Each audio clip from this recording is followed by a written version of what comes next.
மூன்றாவது அதிகாரம் 1 முதல் பார்க்கும்போது அதனுடைய 2வது வசனத்தை வாசியுங்கள். அன்னாவும் காய்பாவும் பிரதான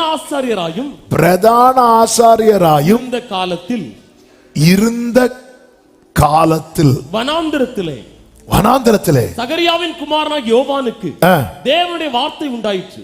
ஏன் இப்படி எழுதணும் பைபிள்ல? இப்ப யோவான் எங்க இருக்கிறாரு? அன்னாவும் காய்பாவும் யாரு? பிரதான ஆசாரி. அப்ப அவங்க எங்க இருக்கிறாங்க? சொல்லுங்க ஆசாரியர்களே, எங்க இருக்கிறாங்க? ஆலயத்தில் இருக்கிறாங்க. யோவான் எங்க இருக்கிறாரு? வனாந்திரத்தில் இருக்கிறாரு. அண்ணா காய்பா எங்க இருக்கிறாங்க? ஆலயத்தில் இருக்காங்க. நியாயப்படி வார்த்தை எங்க உண்டாகணும்? ஆனா வார்த்தை எங்க உண்டாகுது தெரியுமா? ஏன் வனாந்திரத்தில் உண்டாகுது? அங்க ஒருத்தன் வார்த்தைக்காக வெயிட் பண்ணிட்டு இருக்கிறான். அங்க ஒருத்தன் வார்த்தைக்காக காத்து கொண்டு இருக்கிறான். நீ எந்த இடத்தில் இருந்தாலும் நீ வார்த்தை எதிர்பார்த்து இருப்பாயானால், உன்னோட சீனியர்ஸ் அண்ணா காய்பா இருந்தாலும் கர்த்தர் அவர்களை தாண்டி வந்து உன்னோடு பேசுவார். நாங்க அண்ணா, நாங்க காய்பா, நாங்கெல்லாம் பிரதான ஆசாரியர்கள், நாங்கெல்லாம் மோஸ்ட் சீனியர்ஸ், நாங்கெல்லாம் பலவர் அப்படிலாம் பார்த்து பேச மாட்டார் ஆண்டவர். ஆமென், ஹல்லேலூயா. இந்த கூட்டத்துக்குள்ள வசனத்தை கொண்டாடுகிற ஒரு கூட்டம் இருக்கு. நான் அவர்களுக்காக ஆண்டவரை ஸ்தோத்திரிக்கிறேன். இந்த கூட்டத்துக்குள்ள வசனத்துக்கு நடுங்குகிற ஒரு கூட்டம் இருக்கிறது. நான் அவர்களுக்காக ஆண்டவரை ஸ்தோத்திரிக்கிறேன். இந்த கூட்டத்துக்குள்ள எதையும் விட வசனத்தை கண்மூடித்தனமாய் நம்புகிற ஒரு கூட்டம் இருக்கிறது. நான் அவர்களுக்காக ஆண்டவரை ஸ்தோத்திரிக்கிறேன். இந்த கூட்டத்துக்குள்ள வசனத்தை சுதந்திரிக்கிற ஒரு கூட்டம் இருக்கிறது. வசனத்தை விசுவாச கண்கள்ல பார்க்கிற ஒரு கூட்டம் இருக்கிறது. நான் அவர்களுக்காக ஆண்டவரை, வார்த்தை வெளிப்படும் வரை வனாந்திரத்தில் நான் வெயிட் பண்ணிட்டு இருக்கிறான்.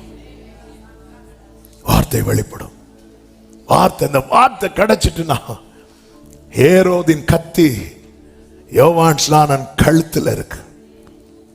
ஆனால் அவன் பதறல. வார்த்தையினுடைய பவர். ஹல்லேலூயா, ஹல்லேலூயா, ஆமென் சொல்லுங்க பார்க்கலாம். எனவேதான் சங்கீதம் 36:9 சொல்லப்பட்டிருக்கிறது. சங்கீதம் 36:9,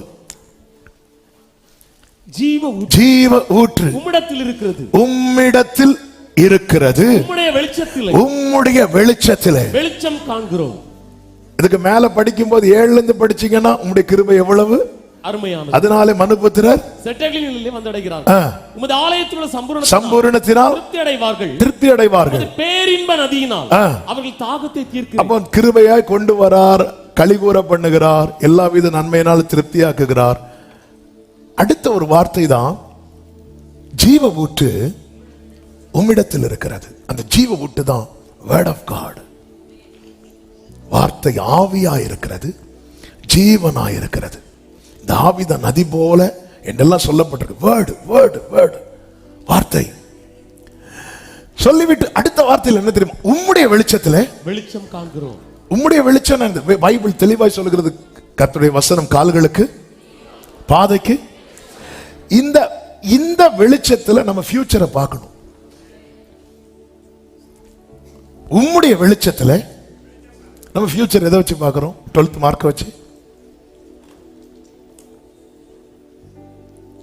ஸ்கேன் ரிப்போர்ட்டை வச்சு,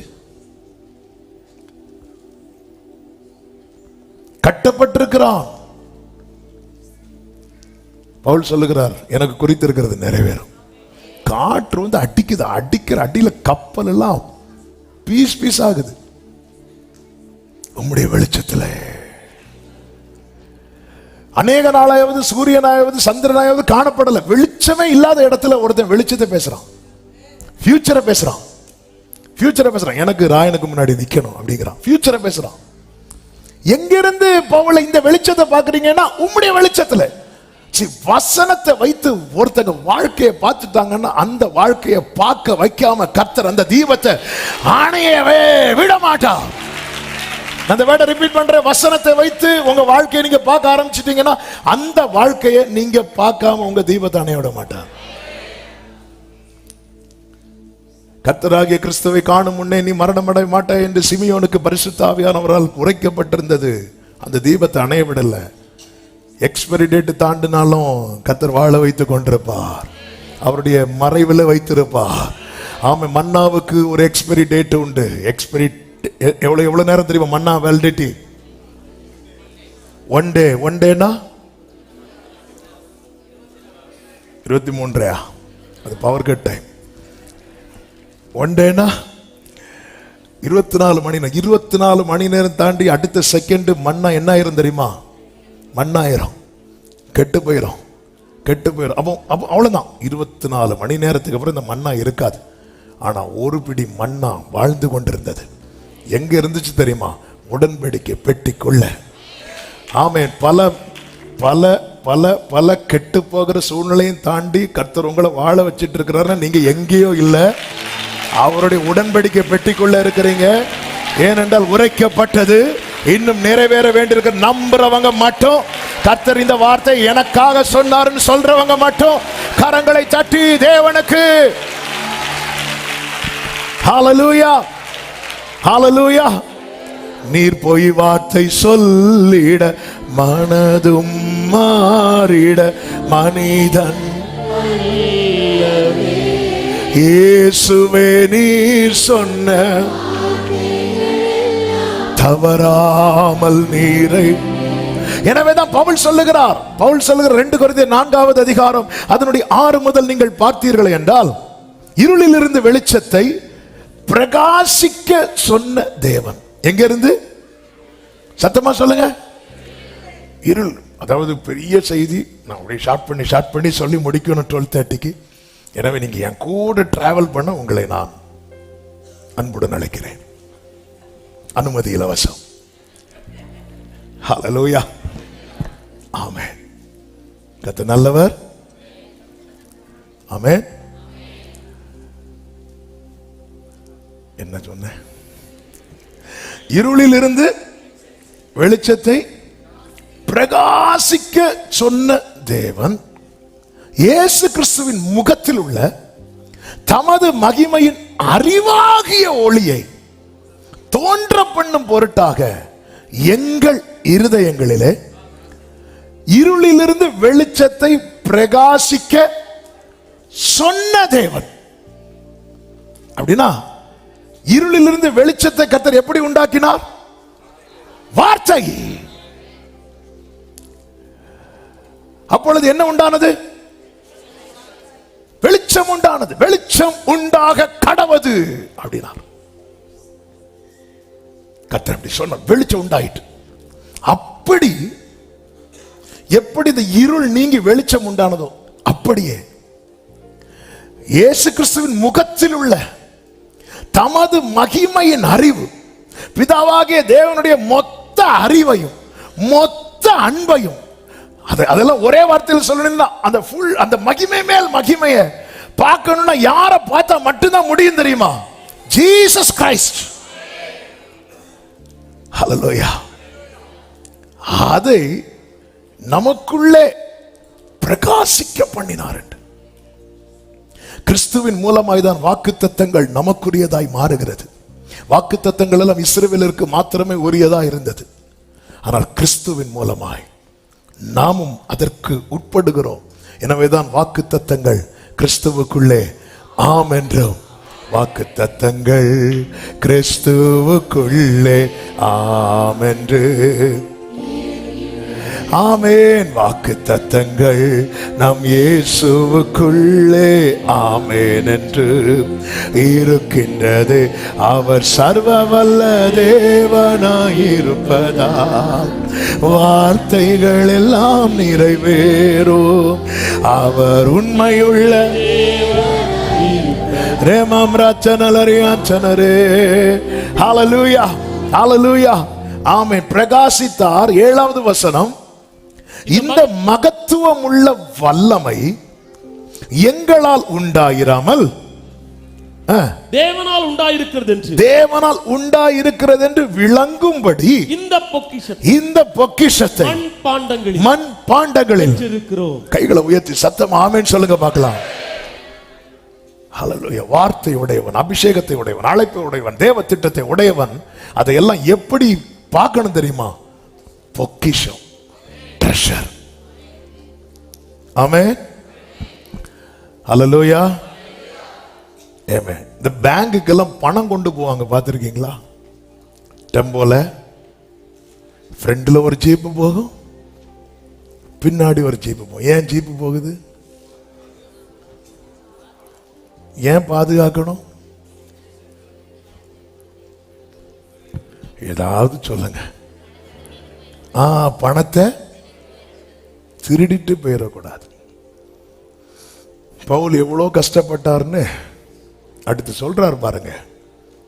அடுத்த வசனம், நாங்கள் எப்பக்கத்திலும் நெருக்கப்பட்டும். ஏன் இந்த நெருக்கம் வருது தெரியுமா? உள்ள என்ன இருக்கு? பொக்கிஷம். அப்ப பொக்கிஷம் இருக்கிறவனுக்கு என்ன வரும்? கரெக்டா சொல்லுங்க. எப்பக்கம், மத்தளத்துக்கு 2 பக்கம் தான் அடி விழும். தேவ பிள்ளைக்கு சுத்தி சுத்தி அடி விழும். ஆமென். ஏன்னா அவனுக்குள்ள என்ன இருக்கு? பொக்கிஷம் இருக்கு. பொக்கிஷம் இல்லாதவனுக்கு அந்த வீட்டில் போனா ஒன்னும் கிடைக்காதுன்னு தெரிஞ்சா திருட அந்த வீட்டுக்கு போவானா? போக மாட்டானா? ஆமென். சிலர் எல்லாம் அவன் வரான், சத்தம் வந்தான், கிட்ட வந்து பார்த்துட்டு ஐயோ பாவம் சொல்லிட்டு போயிட்டான்.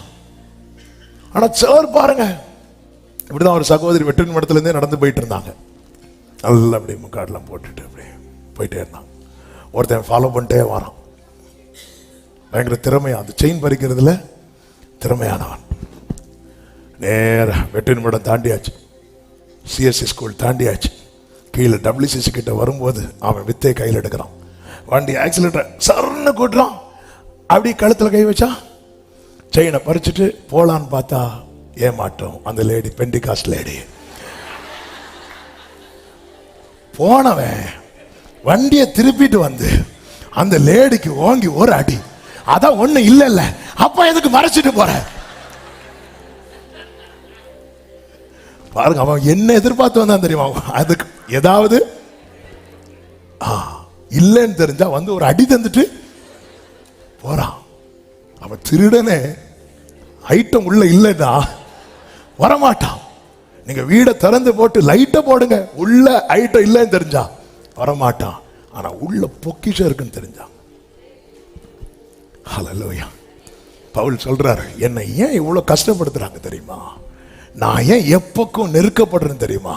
இந்த மண் பாண்டத்துக்குள்ள ஒரு பெரிய பொக்கிஷம் இருக்கிறது, ஒரு பெரிய பொக்கிஷம் இருக்கிறது. நாங்கள் எப்பக்கம் நெருக்கப்பட்டோம் ஒடுங்கி போகிறதில்லை, கலக்கம் அடைந்தும். ஹல்லேலூயா. அதனாலதான் நீதிமானுக்கு வரும் துன்பங்கள் அநேகமாயிருக்கும். ஏன்னா அவனுக்குள்ள இருக்கிறது சாதாரண ஐட்டம் இல்ல, பரலோக பொக்கிஷம். பரலோக பொக்கிஷத்தை உடைய மண்பாண்டங்களே. சொல்ற, நாங்க ஒடுங்கி போக மாட்டோம், கலக்க மனமுறிவு அடைய மாட்டோம். இந்த மனமுறிவு வந்துட்டுன்னு வைங்களேன் சொத்தம். அதனாலதான் முறிந்த ஆவியை யாரால் குணமாக்க கூடும்? நம்ம ஏன் இவங்க என்ன இப்படி பண்ணிட்டாங்க, எப்படி பண்ணாம இருப்பாங்க? நம்ம கிட்ட இல்லாதது இன்னொருத்தங்க கிட்ட இருக்குனாலே நம்ம கண்ணு உறுத்தும். கரெக்டா? ஏற்க மாட்டீங்களே? கரெக்டா? சகோதரர்கள் ஒத்துப்பாங்க. S, correct. அவனுக்கு கிடைக்காது. சொல்றார், துன்பப்படுத்தப்பட்டும் கைவிடப்படுகிறதில்லை, கீழே தள்ளப்பட்டு மடிந்து போகிறதில்லை. ஹல்லேலூயா. இந்த பேங்குக்கு பணம் போகும்போது பாதுகாப்பு யார் கொடுப்பா தெரியுமா? கவர்மெண்ட். கவர்மெண்ட். ஃப்ரண்டில் பேக்கில் போலீஸ் ஜீப் போகும். இந்த மண்பாண்டம், எனக்கு இந்த மண்பாண்டம் சொல்லும் போது எனக்கு எங்கள் அப்பா தான் ஞாபகம் வரும். ஒரு வாட்டி சென்னைக்கு ஊழியத்துக்கு போனேன் அப்பா கூட. அப்போ ஒரு பெரிய ஊழியக்காரங்க ஒருத்தங்க வந்து அப்பா கிட்ட பேசுகிறாங்க, பாஸ்டர் உங்கள் சரீரத்தில் இவ்வளோ பலவீனத்தை வச்சுட்டு எப்படி பாஸ்டர் சமாளிக்கிறீங்க இருக்கிறீங்கன்னு கேட்கும்போது எங்கள் அப்பா சிரிச்சுட்டு சொன்னாங்க, இந்த மண்பாண்டத்துக்குள்ள பொக்கிஷத்தை வச்சிருக்கிறார், அதனால இது டேமேஜ் ஆகாதுன்னு எனக்கு தெரியும். ஆமா பாஸ்டர், உங்களுக்கு பிபி உண்டா பாஸ்டர்? நோ. சுகர் உண்டா பாஸ்டர்? நோ. ஒண்ணும் கிடையாது, எல்லாம் நார்மல். எப்படி பாஸ்டர் சொல்றீங்க? நான் ஸ்கேன் பண்ணவே இல்லை. எப்படி பாஸ்டர் வாழ்றீங்க? எப்படி பாஸ்டர் நிக்கிறீங்க? எப்படி பாஸ்டர்? பொக்கிஷம் உள்ள இருக்கு. பொக்கிஷத்தை வைத்தது கர்த்தரானா. ஆமா, இந்த பொக்கிஷத்தை நான் எடுத்து வைக்கல, அவர் என்னை எடுத்து எனக்குள்ள இந்த பொக்கிஷத்தை வைத்ததுனால பவுல் சொல்லுகிறார், நாங்கள் எப்பக்கம் நெருக்கப்பட்டும் ஒடுங்கி போகிறதில்லை. ஆமென். ஹல்லேலூயா. அப்படி ஒரு பாட்டு உள்ள, எப்பக்கமும் நெருக்கப்பட்டும் ஒடுங்கி நீ போவதில்லை, காலங்கினாலும் மனம் முறிவதில்லை, கைவிடப்படுவதில்லை. படுவதில்லை. ஆமென்.